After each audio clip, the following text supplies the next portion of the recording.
My name is Dr. Don Blim, and I grew up in this area. Well, I was a pediatrician in private practice in the Plaza for many years, and then I was the medical director at St. Luke's Hospital for 10 years before I retired completely. My wife developed Alzheimer's about 10 years ago, and we lived with that for the 10 years. And fortunately, I was able to take care of her at home, and she was a very good patient, very easy to care for. She was very optimistic, very happy and pleasant, outgoing, and never complained. So I was able to take care of her at home, and she dealt with it with grace and elegance until she died a year ago in November. Prior to that time, we had a wonderful life. I'm Betty Rafferty. I live in Shawnee, Kansas. I'm 84 years old.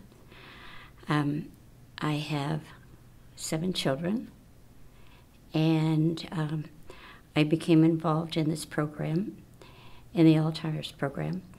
I heard on the radio Dr. Burns was asking for volunteers, and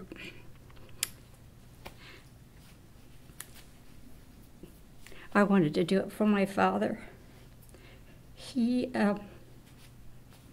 He got back, he died in '79, but back then, and they didn't call it dementia or anything, they call it hardening of the arteries.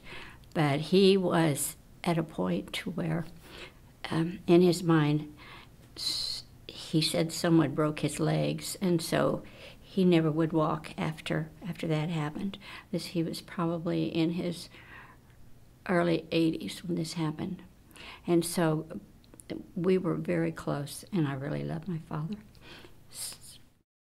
The statistics on Alzheimer's are frightening in that there are over 5.5 million people in the United States with Alzheimer's, and they estimate that within 30 years or so there will be maybe as many as 15 million.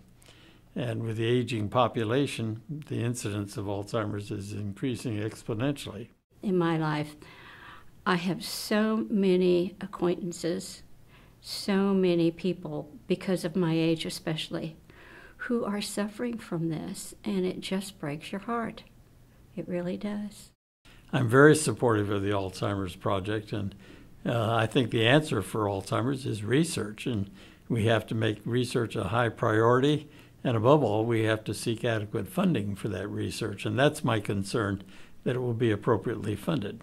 I honestly feel like that this is maybe one of the few really great things that I've done. I mean, of course, married and having the children and all of that and raising them, but this is really special to me. It really is, because I feel like there's people that I know that maybe through this, through what I'm doing, they might be helped in some way. At least I hope so.